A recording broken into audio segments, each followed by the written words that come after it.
Welcome back, everybody. It's the Jeff Fox Show, 2 Live Stews Radio. Having a lot of fun this week as we take advantage of these little Alabama fans and rub it in their faces a little bit. Chuck, I hope you're not a Crimson Tide. I did that without even going to my guest line, where we have waiting on the Bamboo Shack guest line, my man Chuck Modi, a contributor with the New York Daily News, and who is a social justice warrior.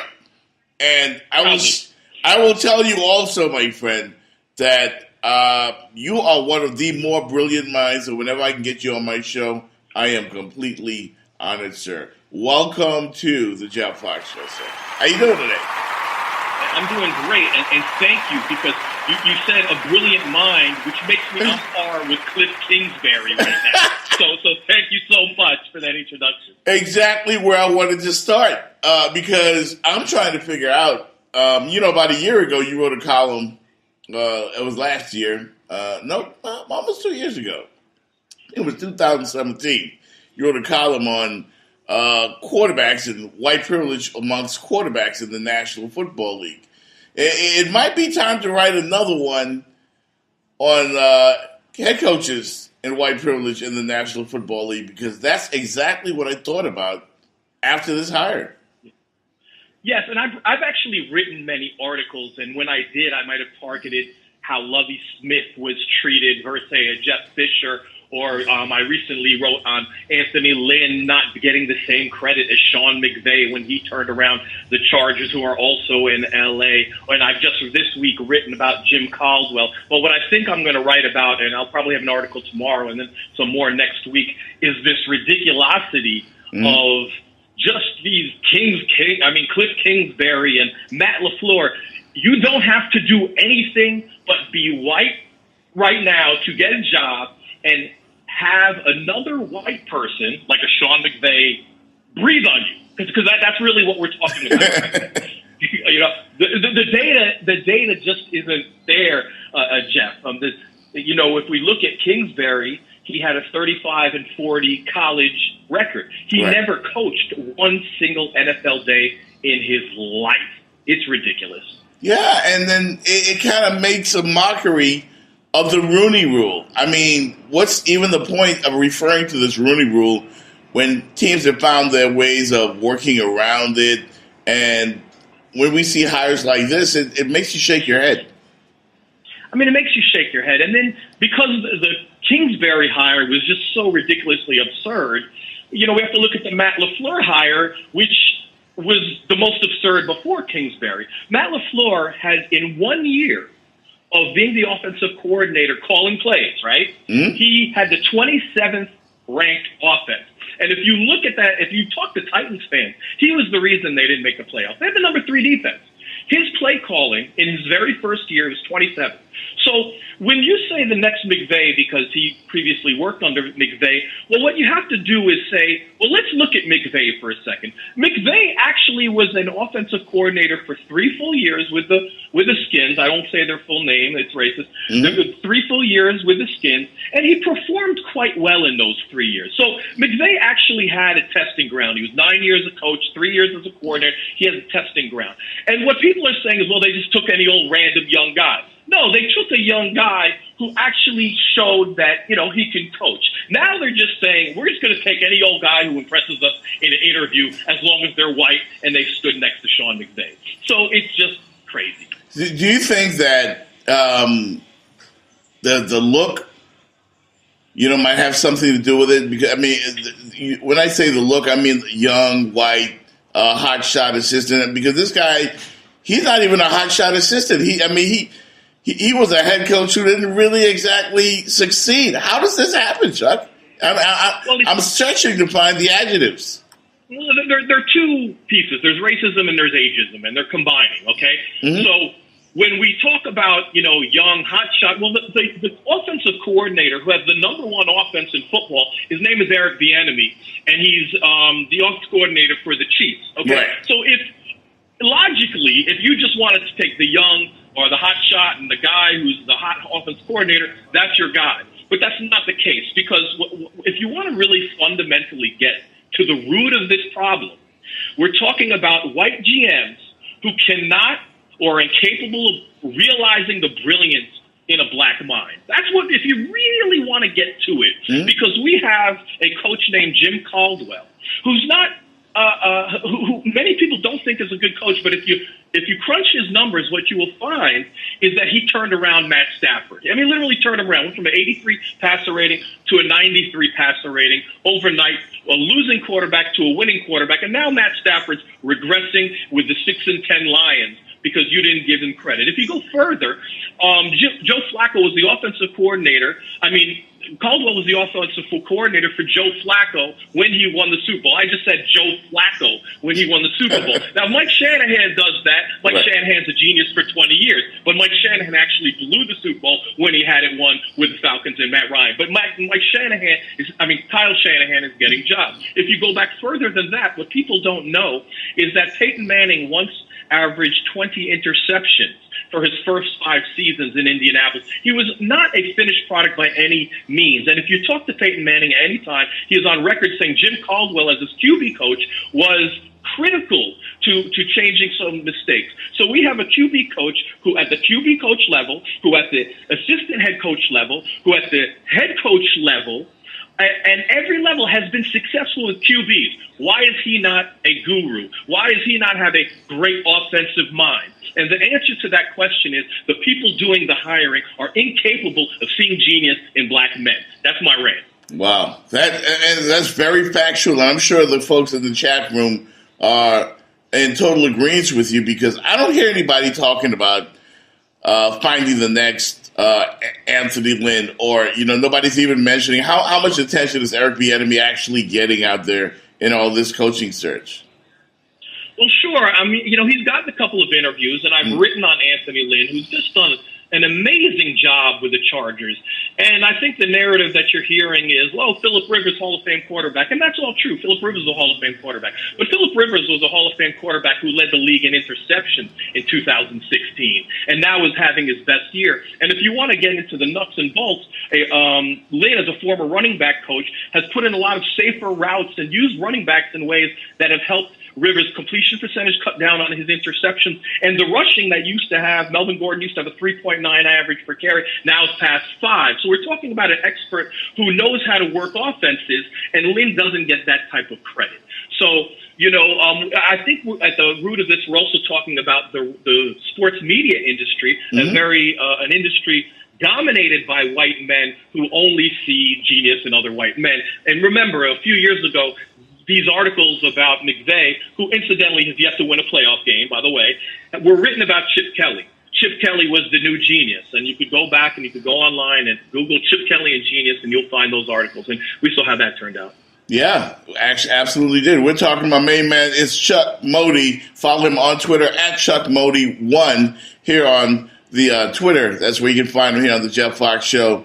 And again, Chuck, I'm looking at the end of the season, and we saw a number of black coaches get let go. Deservedly so, some of them.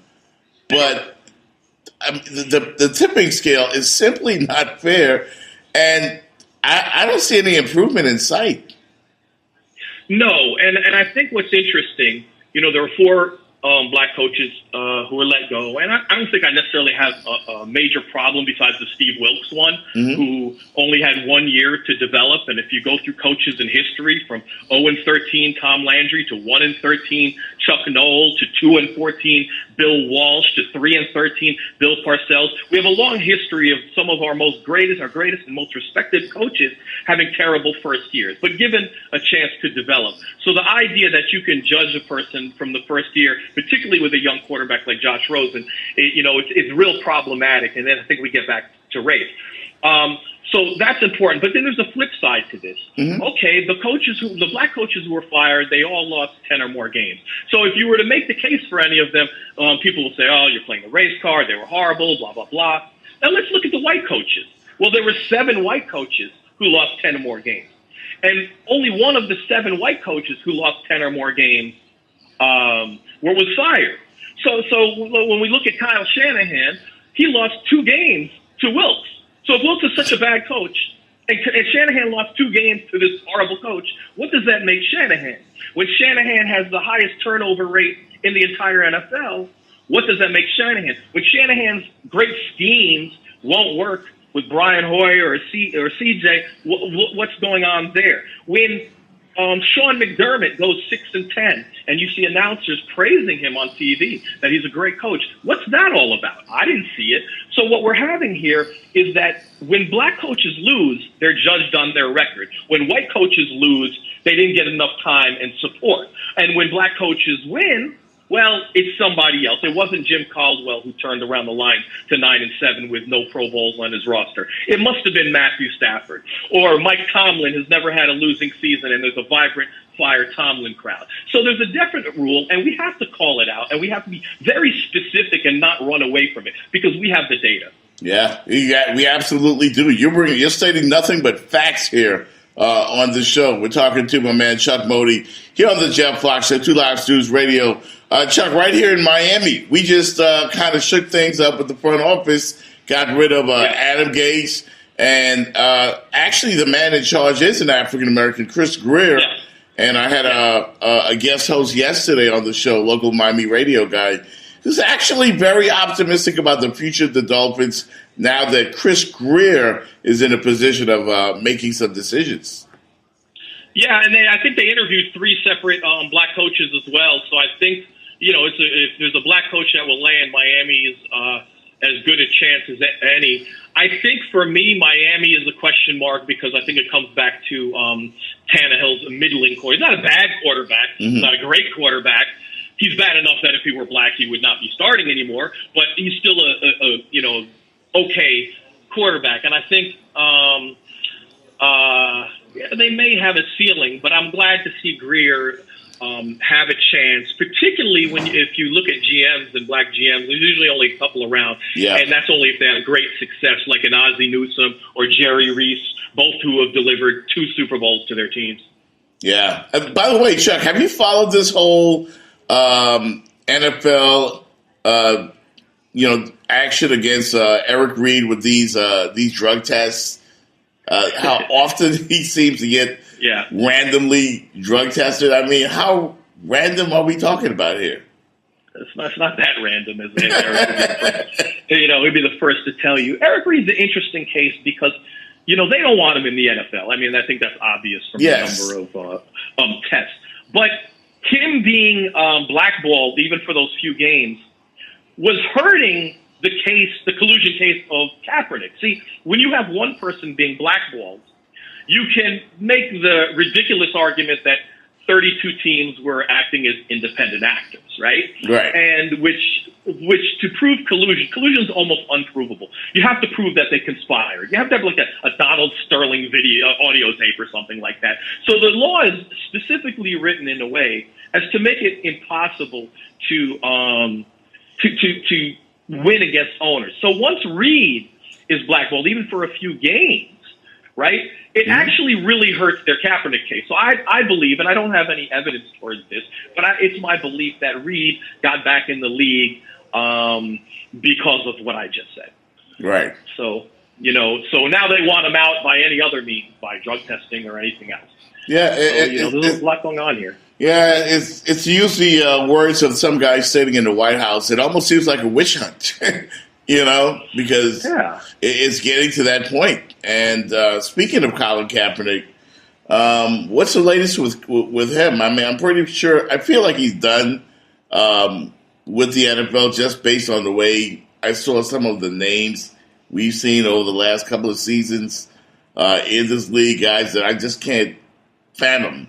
Are still quarterbacks in the NFL. I think Nathan Peterman was recently signed by my Oakland Raiders. And I just You're a Raider fan? Yeah, I'm ashamed to admit it.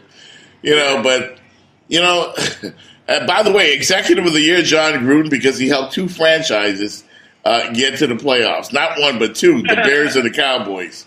John Gruden is another, monument to white privilege. The man had not coached a playoff win in 15 years. And he could just sit out and come back, and he's supposed to be a good coach. I mean, I thought his hiring was ridiculous. But I think what hurts as a Raider with his hiring and that Peterman was hired is that the Raiders have a very proud history of racial equity going back to Al Davis. Al Davis was a pioneer. He's the man who hired the first Latino coach, Tom Flores. He's the man who hired the first African-American coach, Art Shell. He's the man who hired the first woman in the front office, Amy Trask. So we're talking about a guy, when he said just win, baby, he just cared about winning. And he came from the AFL, if you recall. Yeah. And what the AFL did, the NFL was lily white. And what the AFL did is say, we don't care. We want to have good players. So they started bringing in a lot of black players. And Al Davis never considered himself a social crusader or anything like that. He just wanted to win. So he brought in the best players, and he brought in the best coaches. And sometimes it's very actually similar to Red Auerbach with the Celtics in the 60s that way. Sometimes just the people who want to win are the most racially equitable because they're seeing past race. Whereas a dirty little secret for most owners, including all owners today, is that winning is actually secondary to making money and appeasing a largely white and often bigoted fan base. So that's why you're not seeing Colin Kaepernick at a team, because they would rather win less games than offend a fan base, which I would question that too, considering Nike's good fortune. Yeah, also look at what happened in D.C. with the Skins football team. You know, bringing back the butt fumbler, Mark Sanchez, Right. amongst others, Right. To have that job. I mean, what a slap in the face, man. I'm glad we have at least you out there calling these people out. Thank you. You know, I'm a part of the bigger club, but I try to do what I can do from my spot. And, you know, I mean, when you look at the Skins, you know, Dan Snyder has a lot of ties to Trump. The average NFL owner is Donald Trump. People have to understand that. We're talking about, like, if there's 32 owners, you know, 28 of them are of Trump's ilk. You might have the Rooneys, who are an exception. And generally speaking, that's the history of owners and executives. So back in the day, you had Paul Brown, who was an exception, who started hiring black players years ago. Then you had an Al Davis, who was ahead of the curve. And then you had a guy like Bill Walsh, who was great as far as getting black coaches in the pipeline and whatnot. I do believe if Al Davis were around today, he would hire Colin Kaepernick. I believe that. But I don't think the NFL has an Al Davis. And that's a problem. And, you know, it's what it is. So when you want to start and you talk about the bigotry and you talk about the racism, we have to start at the top, these owners. Yeah, I saw that on your Twitter line, the reference to Al Davis and Cap would be an Oakland Raider. And I agree with you 1,000%. I've been a Raider fan since I was a kid. So I remember, you know, when he hired who was the Art Shell. I remember that. Art Shell. Yeah, I remember, and that was like during that time when Art Shell was hired. Like nobody even thought of doing something like that with a black head coach. You know, Can I quiz you? Yeah. Can I quiz you? Jeff, who was Art Shell hired after? Who was fired before Art Shell? Do you remember? I think it was. It was the dude with silver hair. Steve, no, I'll tell you, and I apologize to do that on your show. But it was Mike Shanahan. Mike Shanahan! Yes. Wow. He was before, and he did very poorly with the Raiders. And Art Shell took the same team, and he turned it around and brought it to the playoffs. And what happened after that is Mike Shanahan started getting all these gigs, great gigs with John Elway and others, and was promoted as a genius. Not John Elway. Mike Shanahan was promoted as a genius with Terrell Davis in that backfield. And what happened is after Art Shell was fired after a 9-7 record, no one in the league would hire Art Shell for a decade, even though he way outperformed Mike Shanahan. So there are long routes to black coaches outperforming white coaches, and then the white coaches being given a shot because some white GM thinks they're a genius just because. The struggle continues, man. The struggle continues. Glad you're out there. You know, by the way, today is National Law Enforcement Day, Chuck, and I saw that you're pretty aware of that on your Twitter feed as well. The significance of that is, in your opinion? Well, the significance, I have a definition when I appreciate law enforcement. I appreciate Joe Crystal, who used to work for the Baltimore Police Department. When Joe Crystal saw police brutality in the Baltimore Police Department, he blew the whistle. He went to try to end the police brutality in the department. And for his services, he was called a rat. A rat was on his car. He was threatened, and he had to move to Florida. So what that tells me is you have a serious culture problem. Mm-hmm. And we have to raise the bar of what we call a good cop. A good cop is Philadelphia's Captain Ray Lewis, who now has devoted his life to ending police terror in the system, and he stands with activists. So when we say a good cop, right, and that good cop does nothing about the bad cops in their department, well, then how can I call that person a good cop? By profession, I'm an educator. If I'm an educator and I know within my staff and with the teachers there are pedophiles as other educators, mm-hmm. Can I stand by, say nothing and do nothing, and then be called a good teacher? Well, of course not. There's complicity there, and there's complicity in my hand. So we have a profession that needs the highest bar of what we call good, and it actually has the lowest bar. You cannot fire someone or convict someone or arrest someone even if they murder or even if they brutalize. So I think when we talk about Cop Appreciation Day, we need to raise the bar to those cops who are calling this out, putting their lives on the line within their own department. So that's how I see Cop Appreciation Day, law enforcement appreciation day. But I know the widespread definition has a much lower bar. This is one of my proudest interviews. Folks, you can follow him on Twitter at ChuckModi1. You were outstanding, sir, as usual. Enjoy the rest of your day, man. Look forward to talking to you again. Hey, thank you for having me, Jeff. Much appreciated. All right, man. Thank you so much, Jeff. We'll talk soon. You got it. Bye-bye. Bye-bye.